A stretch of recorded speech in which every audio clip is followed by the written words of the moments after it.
what happened in Armenia would not have happened without the young people. It wouldn't have happened if you didn't have the independence generation who hadn't grown up in the Soviet past, who didn't have the fear that some of their parents and grandparents had. All of these protests over the past few years have been building and building. The anger and the lack of response has been growing. And so this was a tipping point. During communist times, people got used to living in the lie. And once they realized that they have power, they began to live in the truth. So they began to challenge the regime. And the regime very quickly collapsed because it wasn't built as strongly as people had thought. Response that had been going on, the tone deaf, unresponsive, we can act with impunity, no one is going to challenge our power, that was very strong, but as we saw, it collapsed very quickly. The most important, and Prime Minister Pashinyan has already started working in this direction, is rule of law. Armenia has not been ruled with a rule of law based system. And I think it was very important that he said, you know, we're not going to ring the judges and tell them what they need to do. The judges need to do their job and make the decisions without getting the phone call from Bahramian 26. Rule of law means everyone, every citizen is equal in front of the law. Public servants are public servants. They are paid through the taxes of citizens. They need to respond. So when citizens say, why are the prices of food going up right before Christmas and New Year's, instead of saying go eat some potatoes, as several parliamentarians did, they need to recognize that they have been elected to deal with the issues of people's livelihoods and well-being. Grand corruption, I mean, you know, the huge sources of funding, the loans that are coming and then disappearing. There's a joke in development, it says, come to my house, I'm going to show you something. And he comes to his house and he says, do you see that bridge? And he says, no, I don't see the bridge. He's like, well, look, I spent the money on my house, not on the bridge. You're driving down the road, you get stopped, you put the Hazar Dram or maybe Hink Hazar Dram in your passport, don't give me a parking violation, you know, or the traffic violation. Those were common practices in Armenia. It was as if Armenia was a fire sale. We're going to sell off key industries. We're going to sell off, you know, different things. And I think this is something where we need a mentality shift, a different way of thinking, beyond extractivism, beyond a politics and a development model based on just selling things off or selling off concessions. Linked to my first point around rule of law, that needs to come if people are going to invest and feel that their money is safe in the country. One country does not always decide what happens. Armenia is part of the global order. International organizations such as the World Bank, such as the IMF, are going to have an impact. The mining sector in Armenia wasn't developed just by Armenian oligarchs, it was developed by the support and the encouragement of the World Bank, for instance. When we talk about the diaspora, actually, we have to realize that 80% of the diaspora is in 4 countries. Even though there are Armenians in some 100 countries or more than 100 countries, but 80% is in Russia, the US, France, and Georgia. Many times when we speak about the diaspora, especially in the discourse in Armenia, actually, in effect, we are talking about 7 organizations in the diaspora which are transnational. That is the 3 churches, Apostolic, Catholic, and Protestant, Evangelical Armenian Church, and the 3 political parties, ARF, Hanchak, and Ramgavar Party, and the AGBU.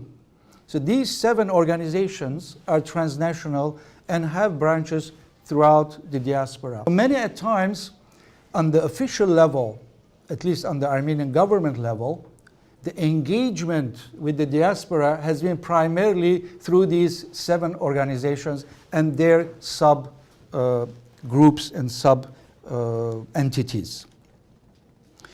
So, as such, the institutions and the organizations that I mentioned, the transnational organizations in the diaspora, they have been silent during the entire period of the revolution. Nothing was said, no support or no critique. They were just silent about the situation and the unfolding saga in Armenia. In the diaspora, one of the other fundamental problems has been that there are many leaders of organizations and their subgroups, a lot of leaders, but no leadership when it comes to national issues, policy making, whether within the diaspora communities or vis-a-vis Armenia. So as such, we've had many directions, many ideas, many projects based on the particular agenda of the organizations that I mentioned in the 7. For instance, as far as the church in the diaspora, the church has been directly under the influence of the mother church in Armenia. So whatever the position had been of the mother church, it has been trickled down, or it has been adopted as the position of the dioceses or the churches in the diaspora. So that's why the church has never complained or defended, injustice, whether in the diaspora, to talk about it, or in Armenia. So it has been, so the connection with the church in Armenia and the diaspora has been very influential. Same thing to a large extent with the political parties. There have been, especially those parties, the ARF, for instance, Dashnak Sutyun, that had over the years been part of the coalition government. So obviously, because of their position, they have also influenced their party branches in the diaspora. Now, in terms of, for instance, AGBU and other charitable organizations, now AGBU is one of the largest, if not the largest organization. Throughout the Armenia's independence, and again we see it now, they have restricted or they've confined their engagement within the humanitarian assistance framework of engagement with Armenia. But again, nothing in terms of governance issues, nothing in terms of the very people that they are helping are affected by the policies that are being made by the government that they are supporting. So they have never seen these organizations, the connection that on the one hand, the hand you're shaking is the same hand that's repressing or it's causing the poverty for which you are being asked to help.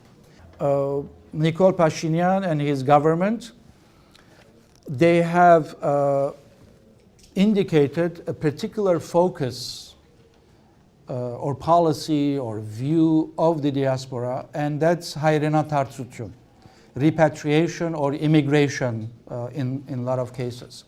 And this obviously has very practical implications in terms of the declining population of Armenia, economic development, and so on and so forth. And primarily the focus seems to be obviously the Armenians, repatriation in the real sense, meaning that those who left Armenia in the last 27 years or so to help them or to create opportunities for these people to come back. And then on the second tier or on the second understanding is obviously the classical diaspora or members of the classical diaspora would also think perhaps about going back and helping Armenia. There is a desire, a demand, an expectation that the diaspora itself has to reform and change in order to bring its own local and regional capacities, resources, and capabilities up to the standards of the 21st century, both for the preservation of Armenian culture and identity, which is an issue for the diaspora, as well as for a better and more efficient and valuable engagement with Armenia. And so we have to expect months, if not years, of political instability, to use a mild word, yeah, and lack of clarity to see in the end who wins. And there is no way that we can predict who will win at this stage. This has been, to some extent, a strange revolution, and it's also strange, constrained by the international field, where a revolutionary regime has to work according to a constitution tailor-made by the previous regime to sustain itself, I don't know, eternally, with no plans to give away power to anybody else, with a parliament which was elected with a lot of pressure exercised on voters, from physical to threats to dismiss people from work, and to some extent also vote buying. But I will always put the vote buying at the least of these levels. We should not really talk much about it.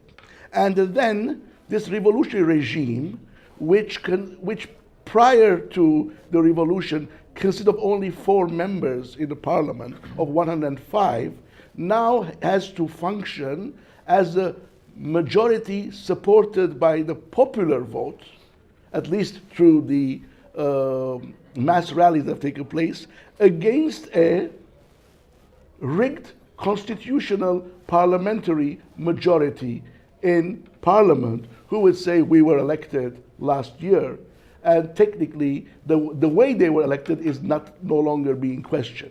This really has put a lot of pressure on this transition period. So that also is to some extent problematic about how this government will function, now that it has to produce a common program, go to parliament, where technically the opposition majority has to vote for it to basically the government to become effective. So ultimately, I wish I could have just talked to the leaders of the UN and say, forget about this election, just let's scrap this parliament and start from scratch. That would have been much easier.